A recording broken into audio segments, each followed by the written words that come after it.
Hello all, welcome to the channel. मेरा नाम आदित्य है और मैं एक एजुकेटर हूँ न्यूटन स्कूल पे।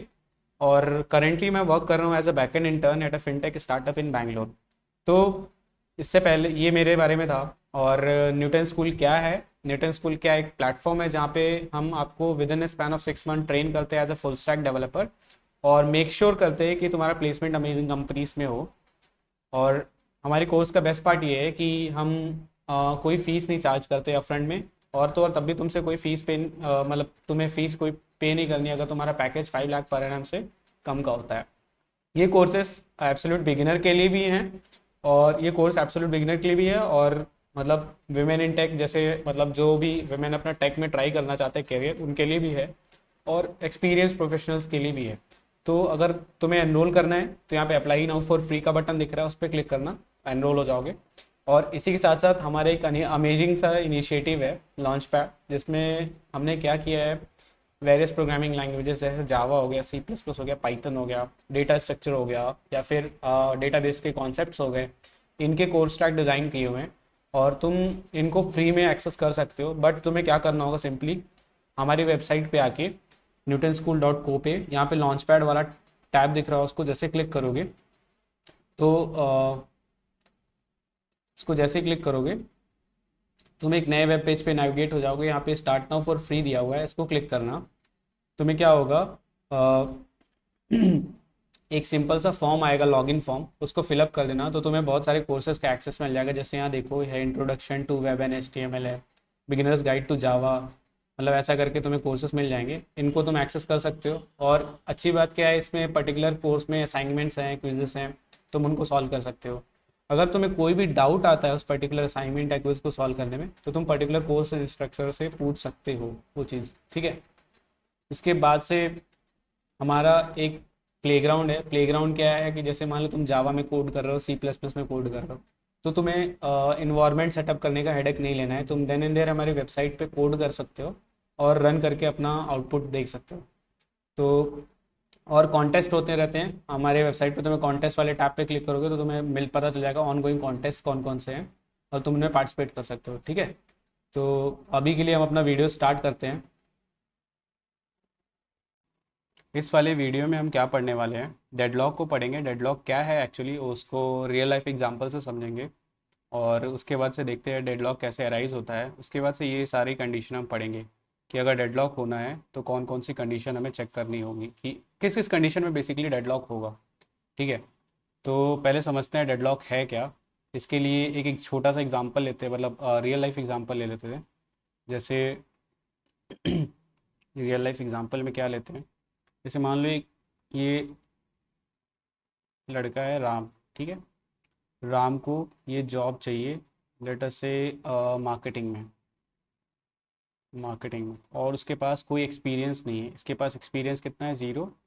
और लेकिन जॉब की रिक्वायरमेंट है एक्सपीरियंस एटलीस्ट 1 ईयर्स, मतलब ग्रेटर दैन इक्वल्स टू कर लो, 1 ईयर की रिक्वायरमेंट है। और ये हमारा रिक्रूटर है। रिक्रूटर जो कि बहुत क्रूअल है, इसका क्रूअल मान लो कि अब पहली चीज़ क्या कह रहा है कि राम को ये जॉब चाहिए और राम के पास एक्सपीरियंस नहीं है। बट रिक्रूटर क्या कह रहा है कि तुम्हें तभी जॉब मिलेगी जब तुम्हारे पास एक्सपीरियंस हो। तो देखो क्या हुआ कि राम को तो जो जॉब चाहिए क्योंकि उसको एक्सपीरियंस गेन करना है। बट इन रिक्रूटर जो है वो उसका कि कह रहा है कि तुम्हारे पास एक्सपीरियंस होनी चाहिए in order to get that job. तो यहाँ पे देख रहे हो काइंड ऑफ ब्लॉक आ गया, ब्लॉकिंग सिचुएशन आ गई, मतलब कोई भी कंडीशन किसी की फुलफिल नहीं होगी। और दोनों वेट करते रह जाएंगे कि हाँ ठीक है यार, राम वेट करेगा कि मुझे एक्सपीरियंस मिल जाए और रिक्रूटर वेट करेगा कि मुझे एक्सपीरियंस वाला बंदा मिल जाए, ठीक है। तो यहाँ पे दोनों काइंड ऑफ सिचुएशन में ब्लॉकिंग आ गई है। क्या आ गई, ब्लॉकिंग आ गई। तो डेडलॉक इसी तरह समझ सकते हैं। एक और एग्जांपल ले लेते हैं गर्लफ्रेंड बॉयफ्रेंड वाला, तो समझ में आएगा ज़्यादा अच्छे से, ठीक है। ये एक लड़का है और एक लड़की है, ठीक। तो इन दोनों में क्या हुआ, लास्ट नाइट कोई झगड़ा हो गया, लेट अस से बहुत सीरियस इशू है नहीं है, बट हाँ झगड़ा हो गया, ठीक है। अब ये दोनों अपने अपने घर पे बैठे हुए हैं, ये अपने घर पे है, ये अपने घर पे है। और ये सोया हुआ है, कह रहा है मैं सॉरी नहीं बोलूँगा। ये कह रहा है कि मैं सॉरी नहीं बोलूँगा। और ये कह रही है मैं भी सॉरी नहीं बोलूँगी उसको, सॉरी नहीं बोलूँगी, लेटर से जो भी है टाइप लिखने से कोई मतलब नहीं है। ये बोलिए मैं भी सॉरी नहीं बोलूँगी पहले, और ये भी कह रहा है मैं भी पहले सॉरी नहीं बोलूँ, पहले उधर से मैसेज आना चाहिए। तो ये क्या करेगा, इधर से मैसेज भेजेगा नहीं, ठीक है, और कोशिश कर रही है कि इधर से आए रिप्लाई, ठीक है, इधर से वेट कर रिप्लाई का, तब ये रिस्पॉन्ड करेगी, ठीक है। तो ये सेंड तो कुछ नहीं करेगी, ये रिक्वेस्ट मतलब वेट करेगी, ठीक है। और ये भी क्या करेगा, सेंड कुछ भी नहीं करेगा, और सिंपली खड़ा होके वेट करेगा, मतलब अपने रूम में सो के वेट करेगा। तो देखो क्या कनेक्शन हो पाएगा बीच में कभी, क्या मतलब ब्रेकअप हो गया ना एक तरीके से इनका। क्यों ब्रेकअप हो गया, क्योंकि जिस चीज़ को ये फुलफ़िल करना चाहते हैं, कॉमन जो है सॉरी बोलना, वो कनेक्शन नहीं हो पाने की वजह से ब्रेक हो जा रहा है। तो यहाँ भी ब्लॉकिंग स्टेट आ गई। तो डेडलॉक ऐसा ही कुछ है। एक सिंपल सा एग्जांपल जो मैंने समझाया इन दोनों में, होता क्या है, जैसे मान लो एक P1 प्रोसेस है और एक P2 प्रोसेस है। P1 क्या है, R1 रिसोर्स को पकड़ के रखा है, ठीक है, P1 ने R1 रिसोर्स को पकड़ के रखा है। और एक R2 है, ठीक, R2 को P2 ने पकड़ के रखा है। पकड़ के रखा है मतलब ये एरो उसकी तरफ है, मतलब यूज़ कर रहा है रिसोर्स को, बेसिकली CPU मान लो, कुछ भी मान लो, उस रिसोर्स को यूज़ कर रहा है P1 प्रोसेस और P2।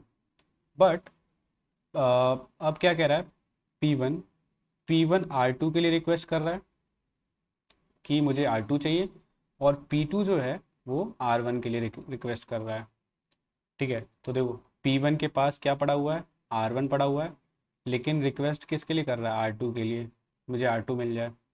P2 के पास क्या पड़ा हुआ है, R2 पड़ा हुआ है, बट वो रिक्वेस्ट किसके लिए कर रहा है, R1 के लिए, उसे R1 मिल जाए। क्या कभी फुलफिल हो पाएगा क्या, अगर P1 ने जो रिसोर्स पकड़ा है उसे वो छोड़ना नहीं चाहता, और P2 ने जो रिसोर्स पकड़ा है वो उसे नहीं छोड़ना चाहता, तो क्या कभी P1 को R2 मिल पाएगा, और क्या ये वाला कनेक्शन बन पाएगा, क्या कभी नहीं बन पाएगा ना। तुम समझ रहे हो मैं क्या कहना चाहता हूँ, ये वाला कनेक्शन कभी नहीं बनेगा इन दोनों में। तो ये ब्लॉक रहेंगे हमेशा, मतलब ये वाला प्रोसेस, ये वाला मैकेनिज्म कभी रन ही नहीं हो पाएगा CPU में।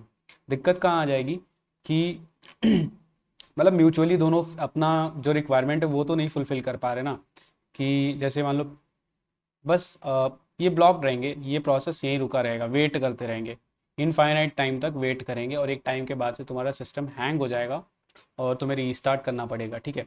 बताऊंगा आगे क्यों रीस्टार्ट करना पड़ेगा, अ, उसको हैंडल कैसे करते हैं, यही है deadlock, as simple as that. मैं कोई फैंसी वर्ड नहीं यूज़ कर रहा, मैंने तुम्हें समझाया है बस। अगर तुम इंटरव्यूअर को ऐसे समझाते हो कि सर, अगर उसने पूछा कि मुझे बताओ व्हाट इज़ डेडलॉक, तुम बोलो उसे कि सर डेडलॉक एक ऐसी सिचुएशन है, you can translate in English, let me speak in English, तो उससे क्या होगा कि तुम्हें पता चलेगा एक्चुअली तुम्हें कहना क्या है। तुम बोलोगे कि deadlock is a situation where, for say let us take an example, there are two processes where in P1 and P2, P1 is holding resource R1 and P2 is holding resource R2, but at the same time P1 is asking for resource R2 and P2 is asking for resource R1. So mutually they cannot fulfill their requirements, or they cannot share the resources, but at the same time also they are holding up their own resources. So this is a kind of blocking state which is also known as deadlock. अब deadlock हुआ कैसे, तुम सोचो, मतलब अगर general case में बात करें, अगर ये क्या इसको छोड़ सकता था थोड़ी देर के लिए, मान लेते हैं कि एक एक बार इसको दोबारा बना लेते हैं डायग्राम, थोड़ा सा सही रहेगा। रिसोर्सेज को ऐसे कर देते हैं बिना उसके सर्कल के, और ऐसे कर देते हैं P1 ने R1 को रखा है, P2 ने R2 को रखा है, ठीक है। अब हुई क्यों कंडीशन, मतलब डेडलॉक की, हम वो सेकंड वाला क्वेश्चन जो स्टार्टिंग में देख रहे थे ना, कि कंडीशन क्या क्या होनी चाहिए डेडलॉक होने के लिए। अच्छा, और ये वेट कर रहा है कि मुझे ये वाला प्रोसेस मिल जाए, रिसोर्स मिल जाए, और ये वेट कर रहा है मुझे ये वाला प्रोसेस रिसोर्स मिल जाए। डेडलॉक हुआ क्यों होगा, क्यों हुआ, क्योंकि P1 ने R1 को पकड़ के रखा है और वो छोड़ना नहीं चाहता उसको, मतलब कि R1 वाले रिसोर्स को P1 कह रहा है कि मैं हमेशा पकड़ के रखूँगा, मैं नहीं छोड़ने वाला उसे। तो होगा क्या, अगर प्रियम्पशन होता तो क्या ये डेडलॉक हो पाता, नहीं हो पाता ना। लेट अस से कहते कि P1 ठीक है तुझे R1 चाहिए, सॉरी P1 तुझे R2 चाहिए, तू क्या काम कर, R1 को थोड़ी देर के लिए फ्री कर दे, जिससे P2 अपना रिक्वायरमेंट फुलफिल कर दे और तुम्हें R2 मिल जाए, ठीक है। तो इस ऑर्डर में अगर प्रीएम्पशन होगा तो डेडलॉक नहीं आएगा। तो होने के लिए क्या हो गया, नो प्रीएम्पशन चाहिए। अच्छा, अब एक चीज़ देखो, hold and wait. Hold and wait दूसरी कंडीशन होती है डेडलॉक होने की।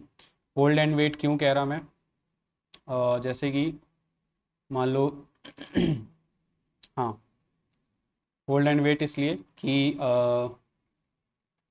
हम्म पी P1 अगर होल्ड करके वेट नहीं करता, मतलब R1 को, या फिर P2 ही सेम मान लो इन केस कि R2 के लिए मतलब होल्ड करके उसको वेट नहीं कराता, तो डेडलॉक नहीं होता। तो होल्ड एंड वेट नहीं होना चाहिए। फिर सर्कुलर वेट, देखो सर्कुलर वेट है, एक सर्कल काइंड ऑफ वेट है, वो होना चाहिए, तो डेडलॉक होगा। फिर उसके बाद से म्यूचुअल एक्सक्लूजन आ जाए।